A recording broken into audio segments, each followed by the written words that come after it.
Chicken fry എങ്ങനെയാണ് നല്ല tasty ആയിട്ട് കടയിലൊക്കെ വാങ്ങിക്കുന്ന പോലെ മുരുമുരാന്ന് പുറമേ മുരുമുരാന്നിരിക്കുന്ന ഉള്ളിൽ ജ്യൂസി ആയിട്ടുള്ള പിന്നെ കുറച്ച് മസാലയൊക്കെ പുറത്ത് പൊങ്ങി നിൽക്കുന്ന രീതിയിൽ കാണുന്ന ചിക്കൻ ഫ്രൈ എങ്ങനെ ഉണ്ടാക്കുന്നത് നോക്കാം.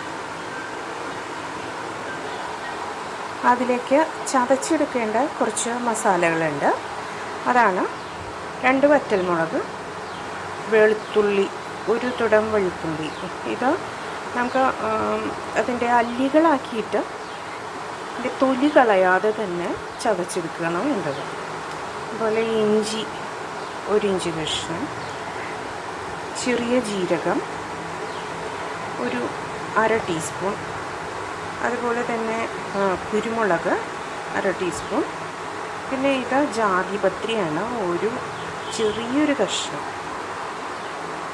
പിന്നെ 4-5 ഗ്രാമ്പു, കറുവപ്പട്ട ചെറിയ കഷ്ണം, പിന്നെ തക്കോലം അത് 3-4 അല്ലിയതിൻ്റെ, പിന്നെ ഏലക്കായ 2 എണ്ണം, 1.5 ടേബിൾ സ്പൂൺ പെരിഞ്ജീരകം. ഇത്രയാണ് ചതച്ചെടുക്കാനായിട്ട് ഉള്ളത്. അത് അങ്ങനെ തരിതരിപ്പായിട്ട് ചതച്ച് എടുത്താൽ മതി, ക്രഷ് ചെയ്തെടുത്താൽ മതി, നന്നായിട്ട് പൊടിയേണ്ട ആവശ്യമില്ല. നമുക്കിത് ചതച്ചിട്ട് വരാം. അപ്പോൾ അത് ചതച്ചെടുത്തിട്ടുണ്ട് എല്ലാ മസാലയും കൂടി. ഇത്രയ്ക്ക് ചതഞ്ഞാൽ മതി, നന്നായിട്ട് അരയരുത് കേട്ടോ. ഇപ്പോൾ ഇത് കണ്ടോ, പെരിഞ്ജീരകമൊക്കെ ജസ്റ്റ് ഒന്ന് പൊട്ടിയിട്ടുള്ളൂ. ഈ കിടക്കുന്നതൊക്കെ വെളുത്തുള്ളിയുടെ ആ തൊലിയൊക്കെ കൂടിയിട്ടാണ്. വെളുത്തുള്ളി നല്ലപോലെ കഴുകണം, തൊലി കൂടിയിട്ടാണ് ഈ കിടക്കുന്നത്. അപ്പോൾ ഇതൊക്കെ ഇരിക്കുമ്പോൾ നല്ലൊരു ഭംഗിയായിരിക്കും വറുത്ത് കഴിയുമ്പോൾ കാണാനായിട്ട്. കുറച്ച് പൊടികൾ ഇടേണ്ടതുണ്ട്. അത് നമുക്ക് ഓരോന്നായിട്ട് ഈ പേസ്റ്റ് മിക്സ് ചെയ്യുന്ന ഇതിലേക്ക് ഇട്ട് കൊടുക്കാം. 1 ടീസ്പൂൺ മുളക് പൊടി,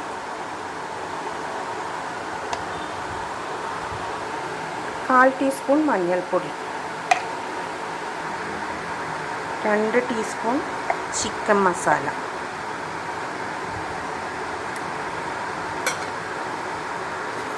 ആവശ്യത്തിന് ഉപ്പ്. ഉപ്പ് ഞാനിവിടെ 2 ടീസ്പൂൺ ഇടുന്നുണ്ട്.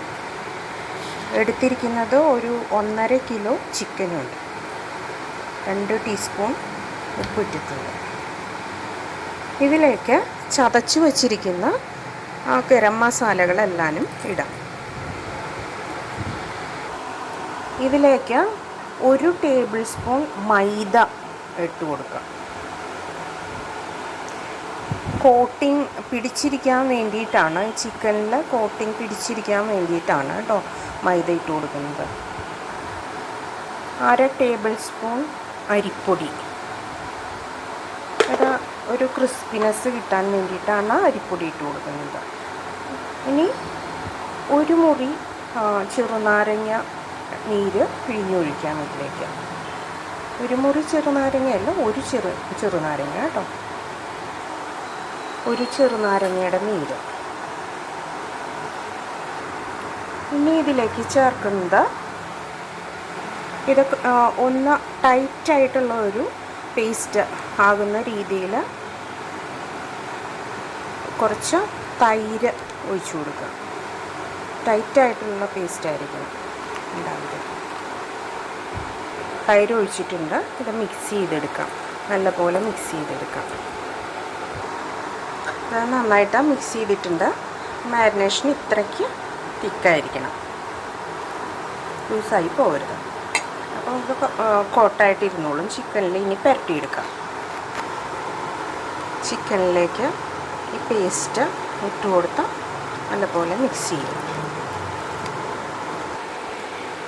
ഇപ്പോൾ എല്ലാ കഷ്ണങ്ങളിലും നല്ലപോലെ ആ മസാലകളൊക്കെ പുരട്ടി പിടിപ്പിച്ചിട്ടുണ്ട്. ഇതുപോലെയുള്ള വലിയ വലിയ കഷ്ണങ്ങളാണ് എന്നുണ്ടെങ്കിൽ അതിന് ഇങ്ങനെ ഫോർക്ക് വെച്ചിട്ട് കുത്തി കൊടുക്കണം കേട്ടോ. ഇല്ലയെന്നുണ്ടെങ്കിൽ ഇതിനുള്ളിലേക്ക് മസാല ഇറങ്ങില്ല. അപ്പോൾ എല്ലാവർക്കും ഒരുപോലെ ടേസ്റ്റ് വരില്ല, മസാലയുടെയൊക്കെ ടേസ്റ്റ് ഒരുപോലെ പിടിക്കില്ല. എന്നിട്ട് നമ്മൾ ഒരു അരമണിക്കൂർ റെസ്റ്റ് ചെയ്യാനായിട്ട് വയ്ക്കുക. ഒരു മണിക്കൂറൊക്കെ വെക്കേണ്ടതാണ്, എന്നാലും ഇപ്പോൾ അരമണിക്കൂർ റെസ്റ്റ് ചെയ്യാൻ വെച്ചിട്ട് ഇത് ഞാനിപ്പോൾ സൺഫ്ലവർ ഓയിലാണ് ഫ്രൈ ചെയ്തെടുക്കുന്നത്. വെളിച്ചെണ്ണയിൽ ഫ്രൈ ചെയ്ത് കഴിയുമ്പോൾ അതിൻ്റെ വെളിച്ചെണ്ണയുടെ ഒരു കുത്തുണ്ടാവും. ഇത് സൺഫ്ലവർ ഓയിലിൽ ഫ്രൈ ചെയ്തെടുക്കുക, അല്ലെങ്കിൽ ഏതെങ്കിലും ഫ്ലേവർലെസ് ആയിട്ടുള്ള വെജിറ്റബിൾ ഓയിലിൽ ഫ്രൈ ചെയ്തെടുക്കുക. പിന്നെ വിരൽ വെച്ചിട്ട് നല്ലപോലെ ഈ മസാലയൊക്കെ ഇതിൻ്റെ ഉള്ളിലേക്ക് കയറ്റി കൊടുക്കുക പറ്റുന്ന പോലെ. ഇനിയിപ്പോൾ അരമണിക്കൂർ റെസ്റ്റ് ചെയ്യാൻ വെക്കുക കേട്ടോ. അരമണിക്കൂറായിട്ടുണ്ട്. ചിക്കൻ പുരട്ടി വെച്ചത് എടുത്തു. എണ്ണ ചൂടാക്കാൻ വെച്ചിട്ടുണ്ട്. എണ്ണ നല്ലപോലെ തിളച്ചിട്ടുണ്ട്. ഇതിൽ നമുക്ക് ചിക്കൻ മുക്കി പൊരിച്ചെടുക്കാം. ഇല്ലാന്നുണ്ടെങ്കിൽ ഇപ്പോൾ എണ്ണ യൂസ് ചെയ്യാനായിട്ട് താല്പര്യമില്ലാത്തവർ എയർ ഫ്രയറിലോ അല്ലെങ്കിൽ നമ്മളുടെ സാധാരണ തവയിലോ വെച്ചിട്ട് ഏറ്റവും ചെറിയ തീയിൽ വെച്ച് ചുട്ടെടുത്താൽ മതി.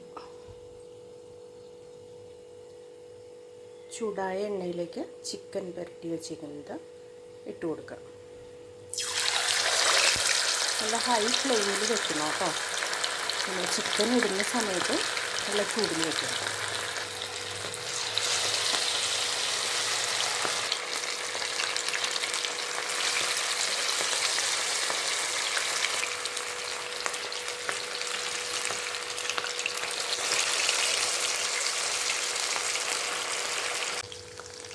ചിക്കൻ ഫ്രൈ ചെയ്യാനിട്ട ഒരു 2 മിനിറ്റ് കഴിയുമ്പോഴേക്കും നമുക്ക് ഒത്തിരി തീയൊന്ന് കുറച്ച് വയ്ക്കാം.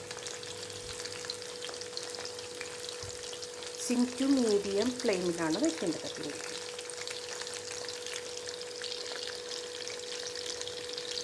ഫ്ലെയിം സിം ടു മീഡിയം തന്നെ ഇരുന്നാൽ മതി. ഒരു 2 മിനിറ്റ് കൂടി കഴിഞ്ഞ് കഴിഞ്ഞപ്പോൾ ഞാനൊന്ന് ചിക്കൻ തിരിച്ചിട്ട് കൊടുത്തിട്ടുണ്ട്. ഇനി ഒരു 3 മിനിറ്റ് ഇങ്ങനെ കുക്ക് ചെയ്യുക. അത് കഴിഞ്ഞിട്ട് ഒന്നും കൂടി തിരിച്ചിട്ട് കൊടുക്കുക. ഇപ്പോൾ ചിക്കൻ പാകമായിട്ടുണ്ട്. ഇത് നമുക്ക് എണ്ണയിൽ നിന്ന് എടുത്ത് മാറ്റാം. ഇനി ഒരു സ്ക്യൂർ വെച്ചിട്ട് കുത്തി ഇങ്ങനെ എടുത്താൽ മതി. ഇപ്പോൾ എണ്ണ ഫുള്ള് പൊക്കിയോളൂ. ഇപ്പോൾ നല്ല മസാലയിൽ പൊതിഞ്ഞ ചിക്കൻ ഫ്രൈ ready.